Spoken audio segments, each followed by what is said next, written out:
bienvenidos. Antes de comenzar con el relato, me gustaría saber desde dónde nos están escuchando y a qué hora prefieren disfrutar de estos relatos. Queremos agradecerles por acompañarnos y por escuchar nuestras historias desde Escalofríos Nocturnos. Sin más que decir, comencemos. Historia 1. El espíritu de la estación. Mi nombre es Laura García, soy de San José, California. Mi historia es muy corta y la voy a contar en inglés, porque aunque entiendo español cuando la escucho, me cuesta hablar y más aún escribir, pero espero que puedas traducir. Eran alrededor de las 10 de la noche cuando decidí regresar a casa. Había pasado la tarde con mis amigos en el centro, y entre risas y conversaciones, el tiempo pasó sin que me diera cuenta. Aún me faltaba caminar unas cuadras hasta la avenida por donde iban los colectivos a mi casa, pero ya era tarde y la calle parecía desierta. Solo unas pocas luces intermitentes acompañaron el silencio. Estaba caminando rápidamente cuando, de repente, noté que alguien estaba detrás de mí. No quise mirar de inmediato, pensé que era alguien que se dirigía a la parada del autobús, pero los pasos comenzaron a acercarse, sincronizándose con los míos, como si esa persona estuviera tratando de alcanzarme. No necesito explicar cuánto nos asusta, como mujer, algo así, independientemente del contexto. Así que aceleré el ritmo. Cuando llegué a la parada, me detuve cerca de un banco metálico, y fue entonces cuando escuché una voz suave, casi un susurro: no corras, no es necesario. Me quedé quieto, con el corazón en la garganta, miré hacia arriba. Por una fracción de segundo, vi el reflejo de unos zapatos viejos y gastados, asomándose debajo del banco. Eran de mujeres y también pude ver una parte de sus piernas. Pero cuando miró hacia atrás, no había nadie.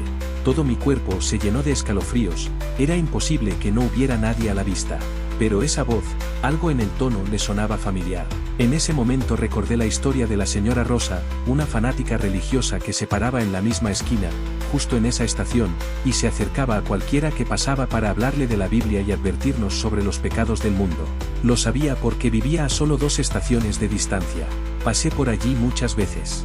Dicen que la señora murió cerca, en la estación, en condiciones muy extrañas, pues la encontraron muy herida, pero algunos dijeron que fue atropellada. Esta fue la versión más contada. Desde entonces, algunos dicen que su espíritu aún ronda la estación, como si buscara con quién hablar, con quién seguir predicando. Mi cuerpo temblaba y aunque no podía ver nada, sentía su presencia, como si sus ojos me estuvieran observando en el silencio. Sin pensarlo, comencé a correr hasta llegar a la avenida, donde las luces y la gente me hicieron sentir un poco más segura. Y allí, a pesar de la hora, decidí caminar hasta casa. No pensé en volver a esa estación. Le conté a mi madre lo que pasó, pero nunca se lo conté a mis amigos. Sabía que se burlarían de mí, pero cada vez que paso por allí siento ese frío. Y, aunque me cueste admitirlo, camino rápido y siempre evito ese banco, incluso cuando es el más cercano a mí, para nunca nunca responder a los muertos. Antes de continuar con la siguiente historia, suscríbete al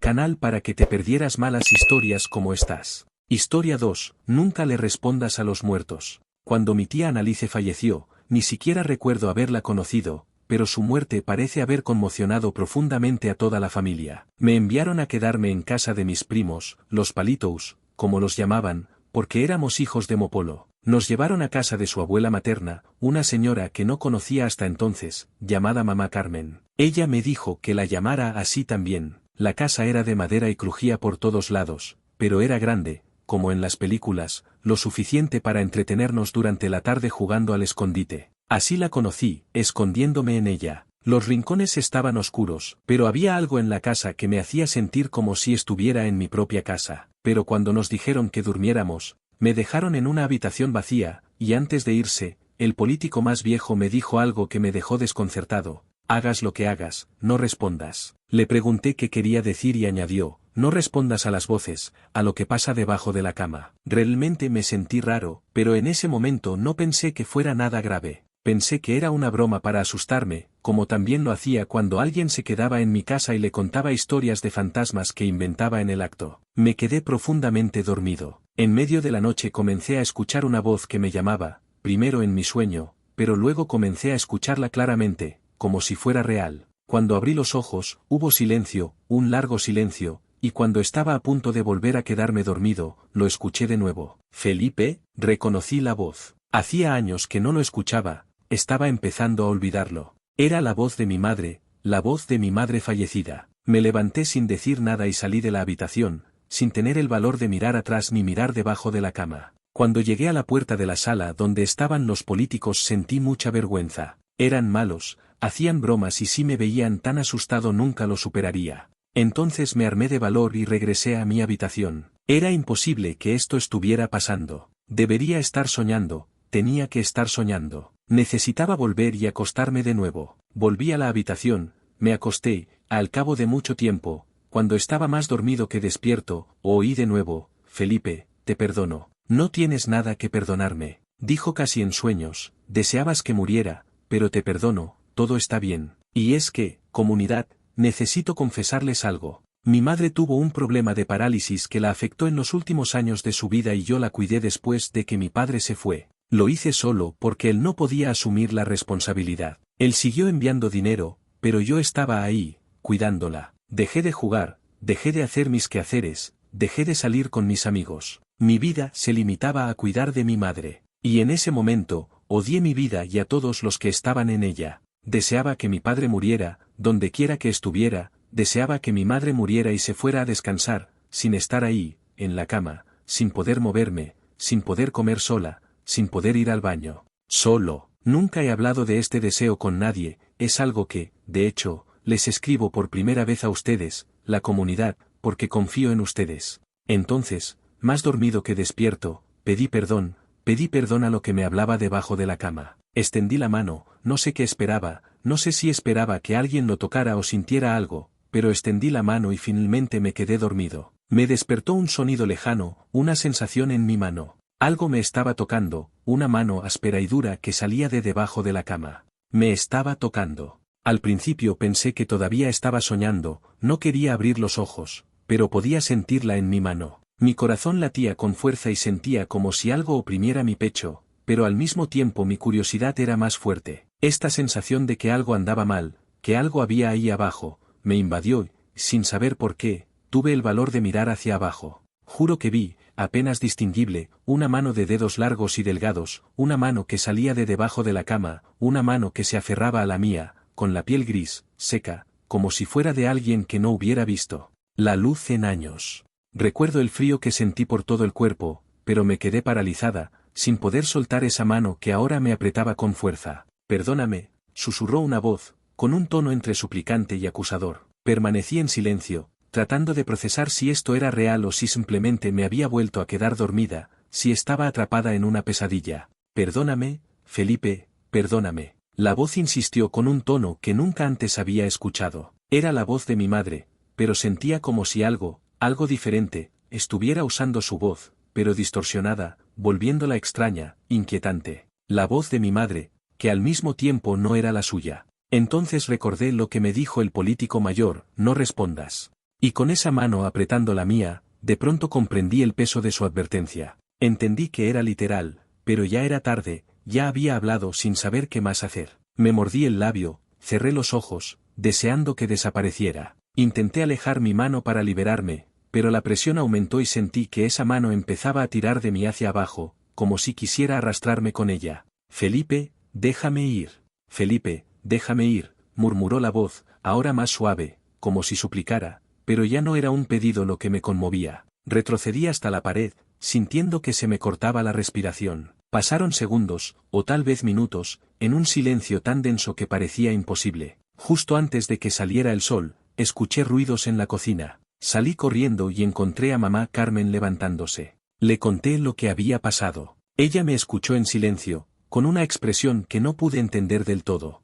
Finalmente, sonrió y me dijo que no le diera tanta importancia, que probablemente todo era solo una alucinación provocada por mi caminata por cementerios y funerarias estos días. Me pidió que no hiciera caso a sus nietos, que simplemente eran traviesos, aficionados a las historias de fantasmas, y sin duda habían aprovechado para asustarme, plantándome esa idea en la cabeza. Según ella, eso es lo que inventaron, que yo no volviera a entrar a esa habitación, para que otra persona ocupara la cama que siempre les había asustado. Pero aunque quería creerle, sabía que había escuchado la voz de mi madre. Esto lo recordé claramente, tan claro como las palabras que ella me dijo. Lo que todavía hoy intento convencerme de que fue solo una pesadilla es esa mano fría, esa mano áspera, como la de un muerto, que salió de debajo de la cama. porque, aunque cada noche me repito que fue solo un sueño, ese recuerdo sigue ahí, como la pesadilla más real que he tenido en mi vida. Historia 3. Cassandra M. Buenas noches. Me gustaría compartir mi experiencia con usted y toda la comunidad.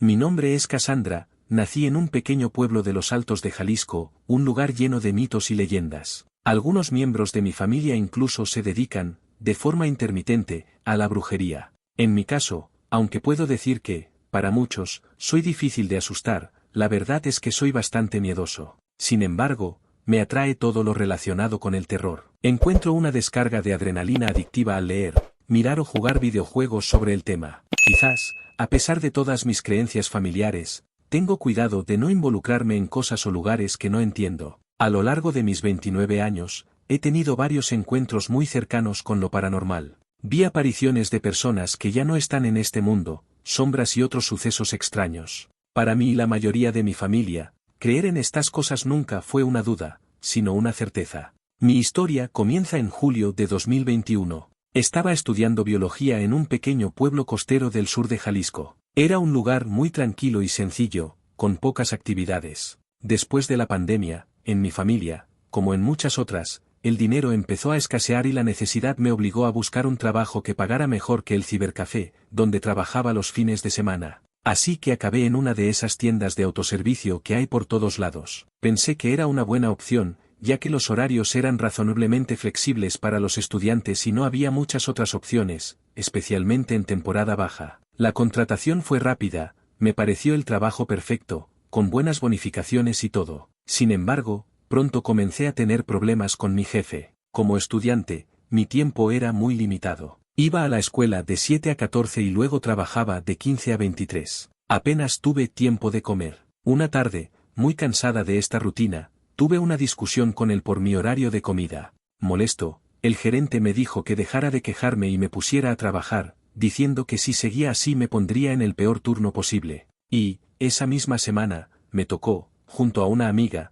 ser responsable de Cedis, donde recibimos el envío de productos de la tienda. Estábamos hablando de programas de televisión y música, cuando de repente mi amigo empezó a mirar las chaquetas. Al lado de la cámara frigorífica, dijo, no hay palos, simplemente se movieron. En ese momento, completamente cansado del maltrato y el estrés en la escuela, respondí que yo no jugaba con esas cosas, que probablemente se habían movido por el aire o algo así. Pero ella insistió, y yo, pensando que solo quería asustarme, respondí irritado, ya no es nada, y si hay algo, deja de molestarme, tengo que aguantar al estúpido gerente y el salario miserable, como para preocuparme. También sobre fantasmas. Y así pasaron los días. El gerente cumplió su amenaza y me puso en el turno de noche, un viernes, justo cuando había una fiesta universitaria en el bar de al lado. No me quedó más remedio que aceptar, aunque al menos me pagarían mejor por las noches, además, no salgo mucho. El turno transcurrió con normalidad, con varios clientes borrachos y otros desquiciados por quién sabe qué, pero nada fuera de lo común. Sin embargo, alrededor de las 2 o 3 de la madrugada empezó a llover intensamente. La tormenta fue tan fuerte que se cortaron las luces en toda la tienda, lo que nos obligó a depender del generador de emergencia. Fue entonces que una señora, cliente frecuente, se me acercó y me dijo algo que me heló la sangre. Ten mucho cuidado, hija mía, aquí está. Si aparecía una niña por los pasillos, hace años, la atropellaron. Casi aquí en la esquina. Como arrepintiéndose de lo que acababa de decir, la señora intentó calmarme asegurándome que la chica no estaba mal, pero, cansado como estaba y después de tratar con gente toda la noche, apenas presté atención, aunque sus palabras me dejaron con una sensación extraña. Salí del turno a las 7 de la mañana y lo olvidé hasta que, unas semanas después, me encontré solo con otro colega del turno de la mañana. Era aproximadamente la 1 de la tarde, el momento más tranquilo, cuando mi colega me pidió que reabasteciera las neveras portátiles. Entré al almacén, cargué uno de los carritos con un montón de refrescos, cervezas y demás, pero cuando me disponía a entrar al cuarto frío, justo en la puerta, vi unos deditos muy pálidos. No le presté mucha atención, porque aunque creo en lo paranormal, no creo que todos los ruidos o cosas extrañas estén relacionados con ello. Simplemente pensé que mi colega, que había ido al baño, estaba apoyada contra la puerta. Cerré la puerta y empujé el carrito hacia la parte trasera de la cámara frigorífica. Cogí una lata, cuando estaba a punto de guardarla, vi a través del cristal del frigorífico que mi colega estaba fuera, cargando. Había una cola bastante larga y no había nadie más conmigo. No podría ser su mano. Sentí un miedo inmenso y recordé que las luces del almacén y del pasillo se apagan automáticamente cada cierto tiempo. Después de ver eso, pensé que lo más prudente sería salir antes de que se apagaran las luces. Lo último que quería era quedarme allí en la oscuridad después de ver esos dedos sosteniendo la puerta abierta, especialmente porque le tengo mucho miedo a la oscuridad. Cuando intenté salir, abrí la puerta, pero algo la empujó contra mí con gran fuerza, casi haciéndome caer hacia atrás. Miré de nuevo por el cristal, mi colega seguía cargando. Éramos los únicos en turno y se suponía que nadie debía estar en ese lado de la tienda, sin acceso al público. Intenté recomponerme y decidí llamar a mi amigo para que se calmara un poco. Lo que ocurrió después es uno de los acontecimientos más inexplicables que jamás haya experimentado. Al otro lado de la línea, escuché a un bebé balbucear. Mi amiga empezó a regañarme, diciendo que no era divertido para mí imitar a un bebé, especialmente cuando su hermano estaba tan enfermo en el hospital. Me dijo que la broma le parecía de muy mal gusto. Intenté explicarle que no era yo, pero colgó. Y ahí estaba yo, sola en el frigorífico, muerta de miedo. Decidí que, si hasta ese momento me estaban molestando, lo mejor sería enfrentar mis miedos. Abrí la puerta y caminé hacia mi caja. Me temblaban las manos y no volví a entrar allí durante el resto del turno. No me importaba que me regañaran por no tener la nevera llena. Llegué a casa unas horas más tarde, todavía asustada. Por supuesto, se lo conté todo a mi amiga, quien se mostró divertida, pues cree que todo pasó por el día en que me quejé al espíritu por no dejarme trabajar. Pero, recordando lo que me dijo el cliente, decidí volver a la tienda y disculparme, a oscuras, por haber sido tan irreverente con el espíritu de aquella chica. Dejé una ofrenda con algunos dulces y recé algunas oraciones pidiendo por su descanso. Lo creas o no, pero después de eso no volví a experimentar nada paranormal en el lugar hasta que renuncié hace unos meses. Historia 4, Nayeli Pacheco. Buenas noches. Hace unos días descubrí tu canal y me encantan tus historias y la forma en que las cuentas. Les escribo para contarles algo que me pasó en noviembre de 2011, cuando estaba en el Hospital LIMS, en una ciudad del estado de Zacatecas, haciendo una pasantía como médico. Esa noche estaba de guardia en el área de ginecología. Pasada la medianoche, estaba en el módulo de enfermería tomando notas. Ahora lo recuerdo bien, porque precisamente en ese momento era la hora de la merienda en la cafetería del hospital. En la zona donde me encontraba, el módulo de enfermería era la única forma de acceder a las habitaciones donde ingresaban los pacientes. Todas las estancias compartían un pasillo que conducía directamente a este módulo. La enfermera a cargo me informó que iba a tomar un refrigerio y que al regresar me administraría los medicamentos pendientes dejándome solo en el área. Aproveché para revisar a un paciente que tenía una medicación pendiente. Fui a su habitación, le hice algunas preguntas de rutina, al final, le dije, ahora vendrá la enfermera y te dará el medicamento. Para mi sorpresa, ella respondió, ella ya está aquí, estoy segura de que la conociste en el pasillo antes de entrar. Esto me puso la piel de gallina porque sabía que estaba completamente sola en esa zona. Con voz temblorosa, le pregunté cómo estaba vestida. La paciente me respondió lo siguiente, lleva un vestido completamente blanco, calcetines blancos y zapatos blancos de tacón, como de enfermera.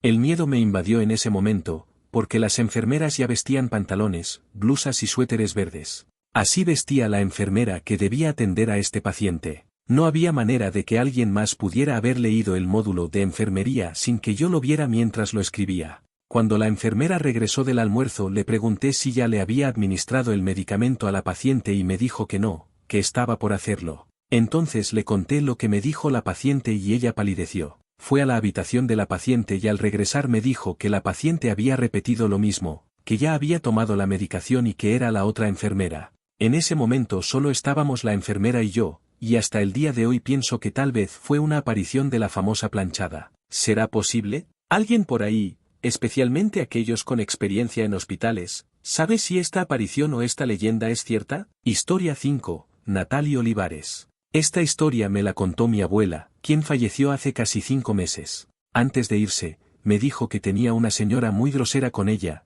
tal vez porque mi abuela tuvo que hacerse cargo de la casa y la comida después de la muerte de su madre, incluso cuando ella era muy pequeña. Esta mujer no solo era grosera, sino que trataba a mi abuela como si fuera una sirvienta. Mi abuela le tenía tanto miedo que evitaba estar sola, porque, además de maltratarla, la señora la pellizcaba y le jalaba el pelo si no obedecía. Finalmente, Esta señora enfermó y pasó mucho tiempo en cama, sufriendo una enfermedad que finalmente la llevó a la muerte. El día que falleció pidió hablar con mi abuela, diciendo que quería despedirse y disculparse por todo el daño que había hecho. Mi abuela no quería entrar en la habitación, se sintió aterrada al ver a la señora así, tan deteriorada, y más aún porque estaba enferma, pues siempre sentía una extraña energía en su presencia. Dijo que la casa se sentía fría y pesada, como si algo malo viviera en ella. Finalmente, mi abuela entró en la habitación y la señora, con voz débil, pidió perdón. Mi abuela respondió que la perdonaba y que se fuera en paz, que buscaría el camino a Dios. Sin embargo,